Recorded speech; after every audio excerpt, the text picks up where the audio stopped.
పదార్థాలు ముందుగా ఒక స్పూన్ నెయ్యి అయితే తీసుకున్నాం. తర్వాతకి దానికి సరిపడా ఆయిల్ కూడా తీసుకున్నాం. ఇప్పుడు మసాలాలు వేసుకుందాం. ఇప్పుడు పచ్చిమిర్చి వేసుకుందాం. ఆనియన్ కూడా వేసుకుందాం.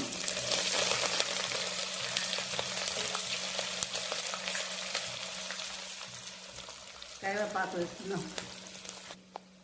ఆనియన్స్ వేగాయి కదా, ఇప్పుడు వెజిటేబుల్స్ వేసుకుందాం. బఠానీ, ఇప్పుడు బీన్స్, క్యారెట్, ఆలుగడ్డ ముక్కలు, బీన్స్, క్యాలీఫ్లవర్ వేసుకుందాం. ఇప్పుడు ఒకసారి కలుపుకుందాం మంచిగా. ఇప్పుడు పసుపు వేసుకుందాం. అల్లం వెల్లిగడ్డ పేస్ట్ కొంచెం కలబెట్టుకున్నాం పచ్చివాసన వేయేంత వరకు. చూడండి కూరగాయలు మగ్గినాయి కదా, వెజిటేబుల్స్. కొంచెం కారం వేసుకున్నాం. ఇప్పుడు ధనియాల పౌడర్, గరం మసాలా వేసుకుందాం. అలాగే ఉప్పు కూడా వేసుకుందాం. ఇప్పుడు చూడండి పెరుగు వేసుకుందాం. అలాగే కొత్తిమీర. ఇప్పుడు పుదీనా కూడా వేసుకుందాం. చూడండి ఇది మగ్గేలోపు ఆనియన్స్ వేయించుకుందాం పక్కన.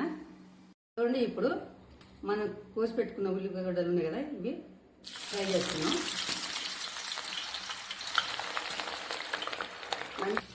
చూడండి నూనె బాగా వేడెక్కింది కదా, అందుకే పొంగు వచ్చింది పక్క.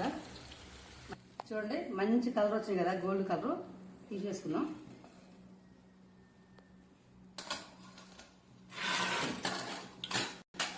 ఇప్పుడు మిగిలిన ఆనియన్స్ కూడా వేసుకున్నాం.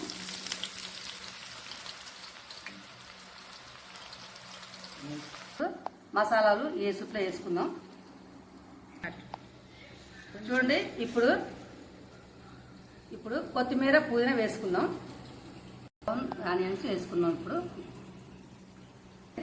ఆయిల్ పోసుకుందాం. ఎసురు మసులుతుంది కదా, ఆయిల్ పోసుకుందాం. ఇప్పుడు ఉప్పు కూడా వేసుకుందాం. చూడండి మనం వేసుకున్న మసాలా దినుసు ఇవన్నీ మస్తుంది కదా ఎసురు మీద. ఇప్పుడు మనం నానబెట్టుకున్న బాస్మతి రైస్ని ఇందులో వేసుకుందాం.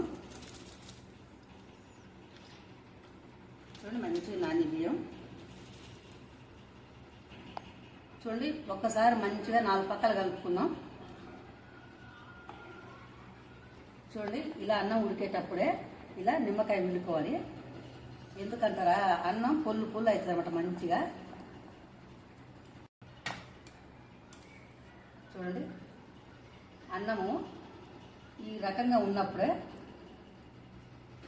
ఈ రకంగా పరుచుకోవాలి, మంచిగా నీట్గా వచ్చేలాగా. చూడండి బాస్మతి రైస్ ఇందులో వేసుకున్నాం కదా. ఇప్పుడు మనం వేయించుకున్న ఉల్లిపాయ ముక్కలు ఇలా వేసుకుందాం. బ్రౌన్ కలర్ మంచి కలర్ వచ్చింది కదా, ఇలా వేసుకుందాం.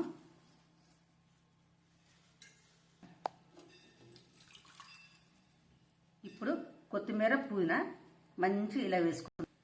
చూడండి ఇప్పుడు ఒక ఆకు ముక్క నిమ్మకాయని ఇలా పిండుకోవాలండి మంచిగా. చూడండి ఇప్పుడు నెయ్యి కూడా వేసుకుందాం. ఇలా మంచిగా ఉంటుంది. చూడండి అన్నీ వేసుకున్నాం కదా, ఇప్పుడు మూత పెట్టుకుందాం. ఒక 20 నిమిషాల తర్వాత చూద్దాం. దమ్ బిర్యానీ రెడీ. చూడండి 20 నిమిషాలు అయింది కదా మనం దమ్ తీసుకొని. నోరు ఊరుతుందండి వాసనకే. చూడండి ఎంత బాగా వచ్చిందో రైస్. మీరు కూడా ఇలా చేసుకోవాలంటే ఫుల్ వీడియో చూడండి, సరేనా? ప్లీజ్ సబ్స్క్రైబ్ చేసుకోండి, నాకు సపోర్ట్ చేయండి ఫ్రెండ్.